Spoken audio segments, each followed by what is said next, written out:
A energia das pirâmides e o homem. Etienne Guillet. Introdução. A civilização egípcia, geralmente caracterizada como uma teocracia a nível político e social, era de facto uma verdadeira democracia. Mas não qualquer democracia. Uma democracia do esforço, da superação de si mesmo, da consciência exigida ao extremo, onde o consciente e o inconsciente se fundem irreversivelmente. Este estado particular da consciência egípcia contribuiu para que se considerasse os antigos egípcios como esquizofrénicos e mesmo iluminados. De facto, penso que eles desenvolveram maravilhosamente os 12 sentidos de cada ser humano possui e que tinham, por isso, acesso aos mundos súbteis que pareciam completamente absurdos à maioria das mentalidades modernas. Nos nossos dias, esta fusão do consciente e do inconsciente pode ser obtida transitoriamente pela utilização de drogas do tipo alucinogénico. Ela é incontrolável e muito destrutiva. Ela leva progressivamente à degradação da personalidade do indivíduo que se envolve neste tipo de abordagem materialista. Assim, fica claro que o nosso mundo dito moderno é incapaz de compreender a mentalidade egípcia, sabendo apenas servir-se o suficiente dos 5 sentidos clássicos. Ele é aprisionado pelo poder de uma ciência rígida, recusando-se a apreender lucidamente a tripartição do ser vivo, corpo, alma, espírito. Submetido a uma tecnologia galopante que desenvolve necessidades artificiais, o homem moderno defende uma democracia ao nível zero. Desenvolvemos, sem percebermos, uma sociedade de bem-estar onde a lei é feita por indivíduos condicionados e normalizados, exigindo serem pagos desde a infância até a velhice, na mesma procura ilusória da satisfação irreversível das necessidades materiais. Como estamos distantes da maravilhosa democracia egípcia, aberta a toda a criação do espírito, tirando proveito da extrema diversidade da natureza, conseguindo dominar e mesmo transcender as suas oposições. Para descrever as estruturas e as funções das pirâmides, é necessário claramente tomar consciência que não é suficiente coletar todas as dimensões exteriores e interiores da construção em si e das suas diferentes cavidades ou câmaras. Não é suficiente determinar com precisão as dimensões das diferentes câmaras, as orientações de cada pirâmide e de cada câmara em relação a uma determinada referência externa invariável, nem mesmo apelar às mais sofisticadas tecnologias do mundo moderno. Essas abordagens ilustram as capacidades de análise hiperfina da nossa civilização moderna.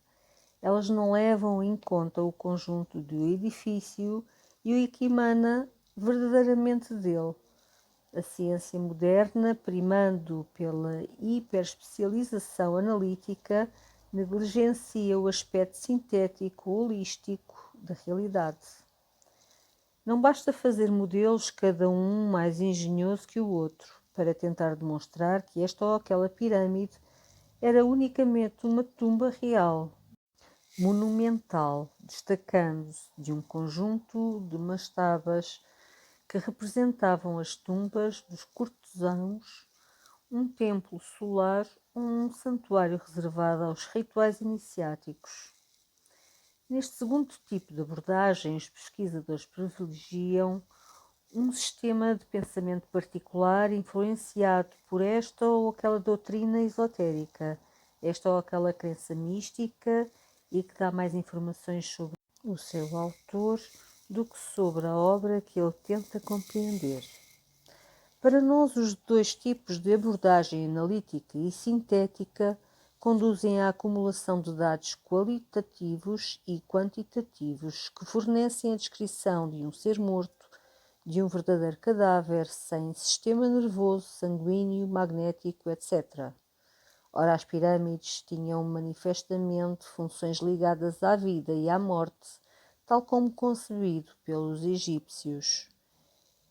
Elas eram vivas no sentido de que recebiam e emitiam sinais, informações, vibrações, permitindo ao ser vivo ser um intermediário essencial entre o céu e a terra. A confrontação dos dados científicos com os dados tradicionais, 12, permite chegar a uma síntese do tipo sistémico, onde o conjunto das estruturas vibratórias de um ser vivo pode ser descrita como sendo composta por 4 pirâmides correspondentes ao espírito, à alma, dupla pirâmide, e ao corpo. Para obter tal síntese, é obrigatório respeitar 2 condições: a utilização de uma nova linguagem vibratória à base molecular, a aplicação dessa linguagem à estrutura tripartida de todo o ser vivo, espírito, alma, corpo. Para facilitar a compreensão desta síntese, escolhemos dividir o nosso livro em 2 volumes. O primeiro volume apresenta os principais factos que permitem compreender a natureza e as funções das diferentes pirâmides que caracterizam todo o ser vivo. O segundo volume é consagrado às demonstrações detalhadas do que é verdadeiramente a vida vibratória em relação aos dados atuais da ciência limitada essencialmente ao estudo da vida material. O modo de leitura deste livro é dual em diversos níveis de realidade. Ele compreende 3 partes e 12 capítulos. A linha A. A primeira parte compreende a descrição das ferramentas necessárias à compreensão do modo de pensar dos antigos egípcios. Estas ferramentas são, por um lado, a utilização de uma nova linguagem vibratória baseada nas estruturas moleculares e, por outro, a necessidade de racionalizar sobre a composição tripartida do ser vivo, corpo, alma, espírito. É, portanto, necessário familiarizar-se com a nova linguagem e, para esse fim, são propostos ao leitor uma série de exercícios e experiências simples para que este se possa treinar. Eles permitir-lhe-ão verificar toda a parte do conjunto de dados descritos neste livro e estar assim consciente a todo momento do seu lugar dentro da hierarquia das esferas vibratórias. Ele poderá então progressivamente perceber que esta linguagem é muito próxima da linguagem hieroglífica, permitindo ligar estas informações ao nosso modo de pensar atual. De facto, é preciso ter sempre em mente a existência de 3 níveis de leitura dos hieroglifos, correspondendo respectivamente à vontade de representar uma coisa, expressar uma ideia e demonstrar uma razão de ser, e isto graças à mesma representação. Em contrapartida, a nossa linguagem está pouco apta para descrever um destes níveis, o que está ligado às trocas comerciais. Ao combinar as 2 abordagens, percebemos ser possível compreender a civilização egípcia, especialmente a natureza das pirâmides, com a maior objetividade possível. Trata-se do facto de um domínio extremamente complexo e controverso que deu e dá sempre origem a uma literatura abundante e muito discutida.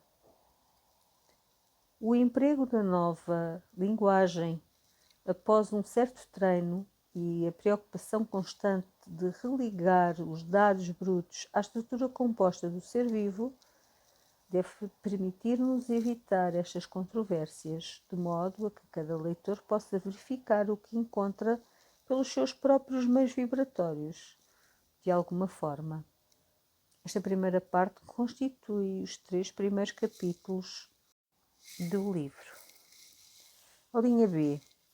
A segunda parte começa com uma coleção de factos brutos que dão as bases da civilização egípcia à escala vibratória e consequências elementares que podemos deduzir à escala material. Estas grandes linhas de abordagem vibratória da pirâmide egípcia conduzir-nos-ão progressivamente à colocação em evidência e à definição de duas pirâmides presentes em todo o ser vivo e batizadas de pirâmide do corpo e pirâmide do cérebro. Para a segunda parte do livro escolhemos um modo de escrita que demonstra o melhor possível a estrutura das esferas vibratórias do ser vivo, que são como bonecas russas encaixadas umas dentro das outras. Isto resulta disso uma progressão na descrição dos factos e o desenvolvimento de interpretações que é semelhante àquele que todos os pesquisadores e artistas escolhem obrigatoriamente para estudar um problema ou elaborar uma obra em que não conhecem por antecipação e solução nem a forma final.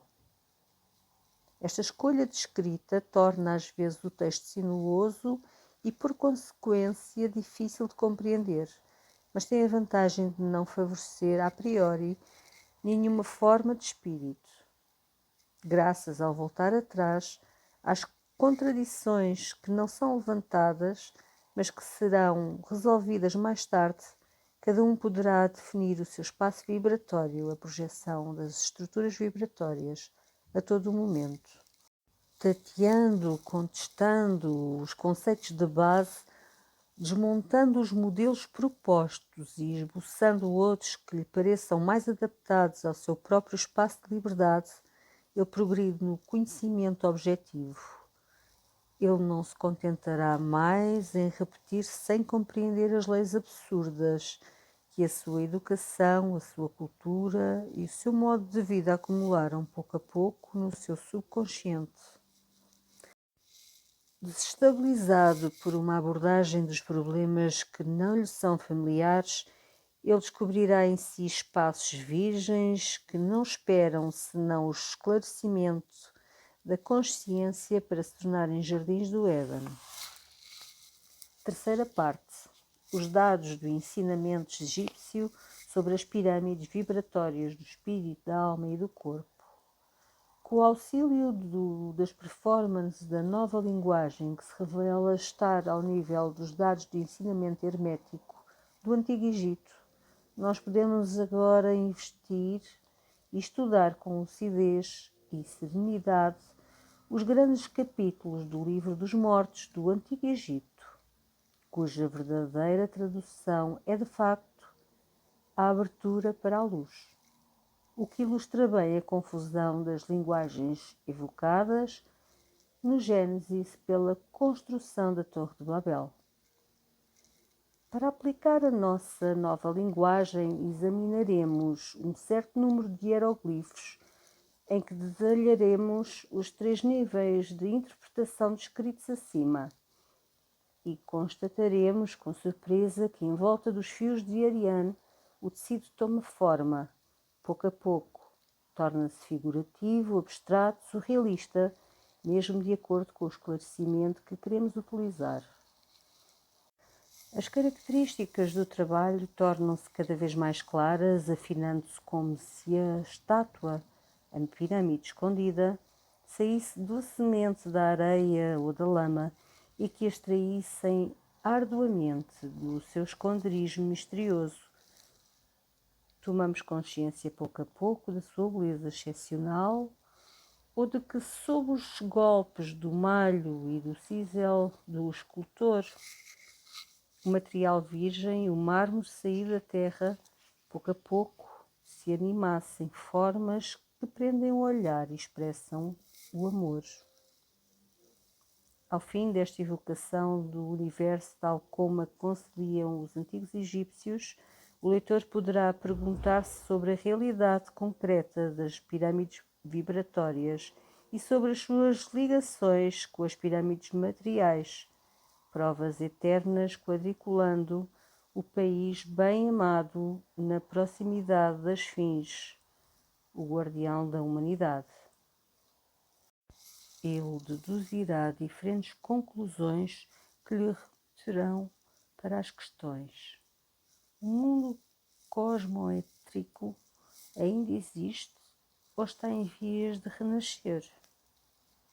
As pirâmides do espírito, da alma e do corpo permitem-nos compreender de outra forma os flagelos da humanidade, que são o cancro, a sida, a esclerose múltipla, as doenças mentais. Os antigos egípcios tinham razões objetivas para crer na sobrevivência da alma. O que traz o conhecimento das pirâmides vibratórias à compreensão da alternância vida-morte, vida-morte.